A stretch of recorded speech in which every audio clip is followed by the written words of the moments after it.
ハロステ、今回のお相手はモーニング娘。26小田さくらとジュースジュースの段原ルルです。ハロステはコンサート映像、メンバーのちょっとしたパーソナルな話題やハロープロジェクトの魅力をお届けしていく番組です。さらにレコーディングやリハーサルなど活動の裏側にも迫ってお送りしていきます。まずはハロー SNS チェッ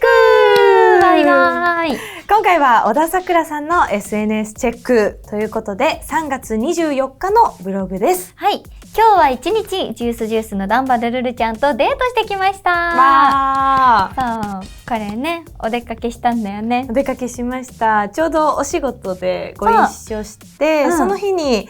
おすすめのこの辺にねおすすめのご飯屋さんがあるよっていう話になって、その日がちょうど行けなかったので、すぐその場でじゃあ、あさって。じゃあ、あさってとか言ったら、お、行けます。そう、そんな感じで、ちゃちゃっと予定を組んで行ってきました。ルルちゃんってなんかこう、お姉さんなんだろうね。なんか世間的な。確かに、まあ、グループでもね。そう、立ち位置とか、イメージとか。でもなんか、ずっと人のつっこい子のイメージが私の頭の中からはやっぱ、抜けなくて、なんかさパーソナルスペースとかさメンバーと一緒に出かけるといたり話したりしてるとすごい考えるけど、ルルちゃんはもうめっちゃ触っていい人っていう確かにイメージがあって全然壁はないですね。そうでも会ってすぐ「おはよう」みたいな「おはよう」って言ってもこれでずっと歩いてたから本当にデートだったなって感じです。確かにもう小田さんとこんなにお話しするようになったのも、今年に入ってからそうだね、喋ってはいたけれど、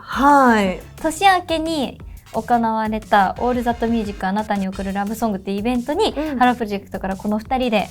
出て、その時にやっぱ頑張ろうぜ一緒にってなったんだよね。そう、2曲2人でデュエットさせていただいて、それは恋のバカンスと愛の塊を歌わせていただいたんですけど、すごい新感覚でしたよね。本当になんか全然声質違うんですけど、一個に聞こえる時が結構あって、気抜いたら一人になっちゃう。なんか息継ぎとか抜き方とかがそうだと思います。なんかこう重なってしまって、そう一緒になるんですよね。それがすごい不思議な感覚で、2人とも自由にというか、自分が歌いたいようには歌うし、もちろん相手に合わせようともするんですけど、その結果がすごい相乗効果で、ハモってもユニゾンでもすごくいいものになったな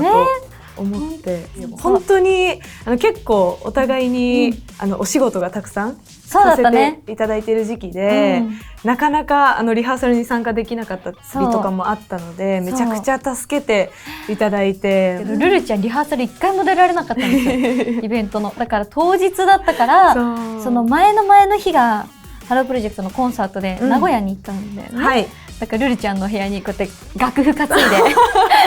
ジュースの楽屋ってここがこうで、ここの音程がこうでって2人で楽譜開いて、いや休みたいだろうに、その公演の時間も自分の休憩時間も惜しんで私に全部こう一緒に付き合ってくださって、あれだけでよくやったよって感じ。もう本当にあの時にすごい一緒に乗り越えた感がね。そうですね、もう絆が生まれて、すっごい楽しかったですし、本当にありがたかったです。ありがたかった、いい時間でした。楽しかったです。ハロステ。続いてはハロープロジェクトの各グループのレコーディングやダンスレッスン、ミュージックビデオ撮影やコンサートの裏側に密着していくハロカミをお届けします。椿ファクトリーライブツアー2026スプリングヒートイットアップのリハーサル&本番の様子をご覧ください。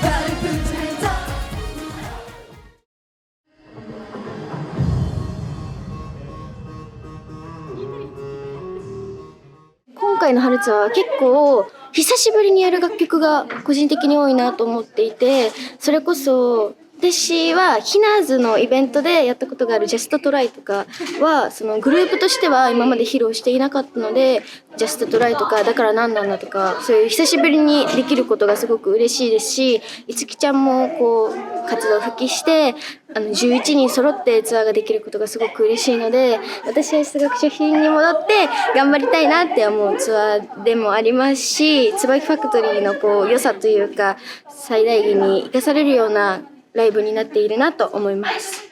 さじ加減はすごい難しいけど、ちょっとそのメンバーといつも合わせてないところで目を合わせたりとか、ここお客さんとこうやってなんかコンタクトを取ろうみたいなところをどんどんやっていった方がいいよね。でも多分それをいきなりやれって本番でやれっていうのはこの3人は絶対できないから、今このリハで姉さんたちがちょっとこういうふうに仕掛けてるんだよってお手本を見せてあげてほしいかも、この鏡のあるうちに。はい、なんかちょっとさらっとやりそうになるけどさ、こういう曲はいつもの曲だから。だけどちょっとそういう練習をさせてあげたいからさ。はい。今回の春ツアーにもセットリストの見どころ部分教えてください。そうですね、いっぱいあるんですけど、やっぱり11人体制初披露っていう楽曲がすごく多いですし、特に新曲を春ツアーで初披露っていう風になってて、ピラダってバを今回の春ツアーで初めてパフォーマンスさせていただくんですけど、やっぱり初めての披露がライブ、単独のライブっていうこともすごく嬉しいですし、そうですね、やっぱ MV とかもやっぱ公開される前に私たちがライブパフォーマンスでお届けするので、クオリティがすごく大切になってくるのかなと思いますし、皆さんに気に入っていただけるように一生懸命パフォーマンスしたい部分だなって思います。個人的にはなんか歌い方がなんか今まであまりしてこなかったような、なんか最後の語尾にしゃくるみたいなのとかがあったりとかして、やっぱそうですね、こうレコーディングでそれをやったからにはやっぱパフォーマンスでも生でもやらないといけないので、その部分がとっても難しいなって思いますし、ダンスもなんていうんですかね、なんか妖艶って言いますか、すごく大人っぽくて、こうなんか結構大変なダンスなんですけど、なんか曲は結構余裕を持ってこうやってるよみたいな表情が大事になってくる曲なので、なんかその部分のなんか差が難しいなと思いつつ、たくさん難しいところはあるんですけど、頑張りたいなって思ってます。一人で歌えないような曲だからこそグループで歌って良さが出るなと思ってるんですけど、でもその分自分たちの歌割りの1個がすごい長いんですよ。ソロパートがすごい結構長いなと思ってて、だからこそ一人一人の魅力がこの1個のソロパートで見れるのがすごい魅力的なところかなって思います。おしゃれな感じっていうか、ちょっとテクニックが必要な曲だなと思ってるので、いろんななんか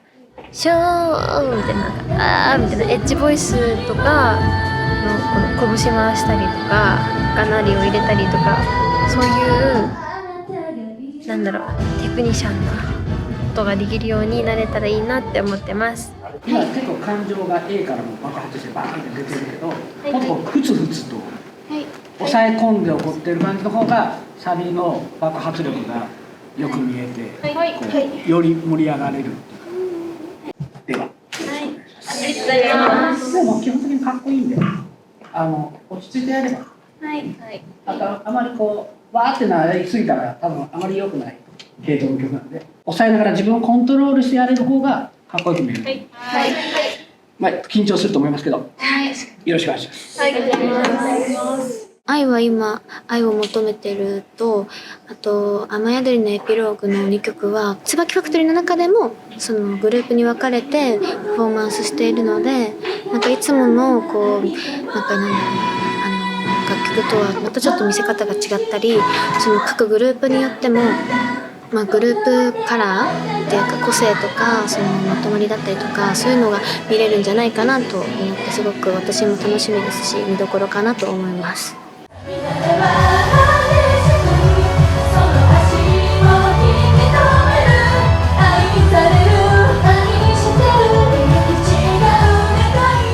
いつも歌わないパートとか、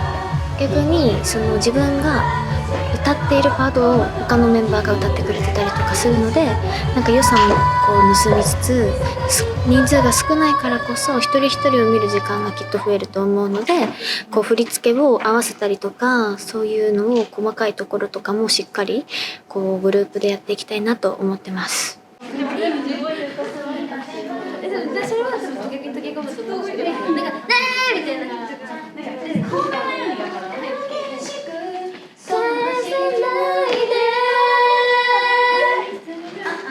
私的に思ったのはやっぱり同じ曲をやるので、私また例えば雨宿りのエピローグの歌い出し、もともと笠井由美ちゃんのパートだったんですけど、そこを私が歌わせていただいてて、本当はその後のパートが私のパートなんですけど、今回は私のパートじゃないところを歌うみたいなところもあって、それもすごく面白いなと思ったんですけど、そこの歌い方を、でもユーミに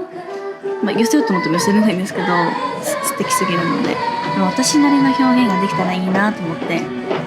練習してきました。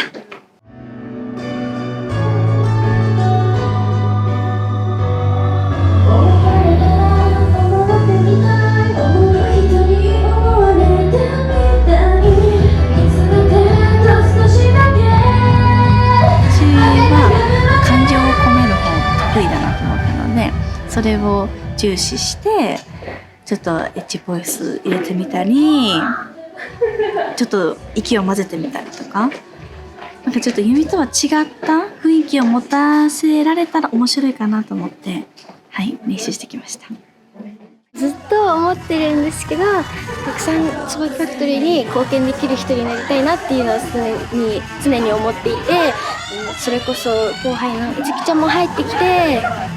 頑張らないとって気持ちもすごくあるので、たくさんレベルアップもしていきたいですし、その周りをちゃんと見て、先輩方がこういう動きとかこういうとかしてるのを見て、ちゃんと自分もそういうのをたくさん吸収していけるツアーにできたらなと思います。ヒナーズも結構比較的新しいメンバーだと思うので、やっぱその中で何回もこう自分の方が歌ってきてる楽曲も多いので、なんかそこをどうやって後輩のみんなにもこうああいう感じでパフォーマンスすればいいんだって思ってもらえるかっていうのがすごく自分の中で今回課題なのかなって思ってて、お手本とかにはなれないんですけど、なんかちょっとでも後輩ちゃんの手助けができるそんなツアーになったらいいなって思いますし、いい意味で今までのパフォーマンスを一回こう忘れて、パフォーマンスのやり方とかを忘れて、こう一旦もう一回楽曲と向き合う時間を作る、そんなツアーにしたいなって思ってます。春ツアー私ラストなのですけど、でもこれからラストってたくさん出てくると思うんですね。で曲をやってて、この曲最後になるのかなっていう風にいろいろ考えるんですけど、でもやっぱ改めて卒業発表してから歌うってなると、また歌詞の捉え方とかが全然違うなと思って、なんかリハーサルしてる時も実際には泣かないですけど、気持ちは結構なんかキュンってなるポイントがいっぱいあって、あーって思ったりもするんですけど、でも本当に一瞬一瞬を大切にしたいなと思いますし、でも春ツアーは私もそうですけど、下の子たちがなんていうんだろうな、いろんなことを学べる時間でもあってほしいなと思って、いつも私がやってることを後輩に任してみたりとか、なんか後輩も一緒になんか成長できる場所がたくさんあったらいいなと思って、それをリハーサルでいっぱい見つけて、頑張っていきたいなと思います。寒いけど多分どんどん暑くなるはず。お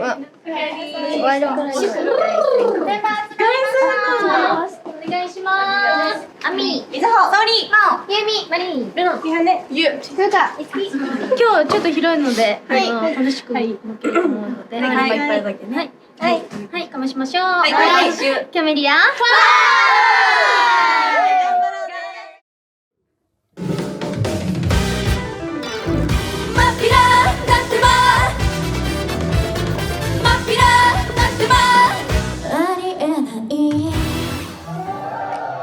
ライブでパフォーマンスするのがすごく難しい楽曲だなっていうのが私の率直な感想でありまして、妖艶とかなんかいろんな要素が含まれてる楽曲だなと、なんかちょっと小悪魔的な感じもあったりとか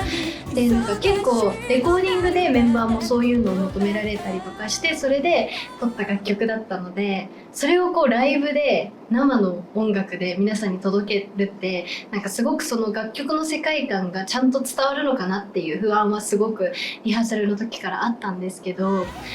かしかもだいぶコールとかも入らない系の曲だと思ってたんですけど、披露していただいて、なんかすごくファンの皆さんが結構なんか盛り上がる曲になるんだなっていうのびっくりしました。なんか初めてファンの皆さんの前でやってサビの「真っ平だってば」っていう歌詞を皆さんがこう一緒に大合唱してくださったりとか、なんかだからこそなんか皆さんの前で披露するまで気づかなかった気づきみたいなのがすごくライブ中にたくさん見つけることができて、すごい楽しかったなって思います。そのお休みしていた期間でなんと衰えたなというか、こいつ落ちたなって思われるのが嫌だったし、そう思われたらすごく悔しいので、成長して戻ってきたんだねって思ってもらえるように、ダンスも大きくやってみたりだとか、ソロパートをいただいたところは表現をこうしようとかいろいろ考えたりとかやってみました。雨宿りのエピローグでソロをかなりいただいていて、声を皆さんに聞いてもらうこと、ソロパートで聞いていただくことが多分少ないので、いただいたからには、かっこいいぜ西村って思ってもらえるような歌い方をできたのかなと思います。多分できてるはず。でもわかるの、傷つかなきゃ嘘だものね。今はただ会える方がいいから。A メロのパートをいただいて、小野さんのパートなんですけど、すごい聞き込んで、この音をこうやって撮ってるなとか、こういうニュアンスをつけてるのかなとか、さらに私はこういうのにしたいなっていうのを新しいニュアンスをつけてみたりとかしました。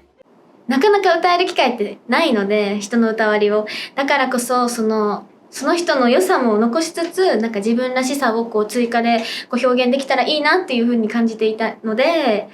すごくとりあえず原曲を聴き込んだりとか、ライブ映像を見たりとか、このリハーサルの時に歌をちょっとこう表現できるように、自分らしさを出せるようにちょっと練習しました。本気なら簡単だろう、言葉でも態度でも愛を見せて、外力に駆使して踏むとして足惜しみ逃げちゃうよ、優しさは手でもじゃないんだから、自然みたいで願いれば手を伸ばせたら。やっぱり人の歌割りだからこそすごく難しいなっていう感じるところがたくさんあって、なんかこう自分の歌割りとまたこうちょっと表現が違ったりとか、なんかパフォーマンスするのがすごく難しいと思うんですけど、改めてなんかメンバーの凄さも感じることができるし、また自分の課題も見つけることができる、そんなこうユニットになってるんじゃないかなと思います。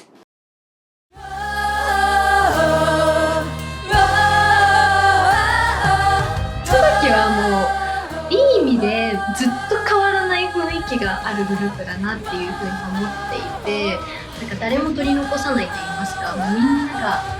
一緒に楽しむっていうのがすごく一人一人の中にあるのかなって感じる瞬間がたくさんあって、だからこそなんかライブ中とかもいつきちゃんもなんか初日とかはやっぱ結構緊張してるなんか表情とかがたくさん見えて、準備してきたけどやっぱ緊張するんだと思ってたけど、ステージを楽しむ余裕みたいなのが出てきてるように私も一緒にパフォーマンスしていて感じて、やっぱそれは椿がみんなこう助け合って高めていこうっていうグループだからこそ、新メンバーのいつきちゃんも楽しめてるのかなと思って、なんか改めてなんかみんなでステージに立つと椿の雰囲気の良さみたいなのがすごく感じます。とにかく先輩にひっついていくことをすごくなんていうんだろう、必死にやってるので、まとまりつつも私を見ていただけるように、なんていうの、輝けたら、あ、この中でも石段と輝いてるわっていう、椿ファクトリーの中でも輝いてるわってなれるように、いつきもきは輝くっていう字なので輝けるようになりたいなと思います。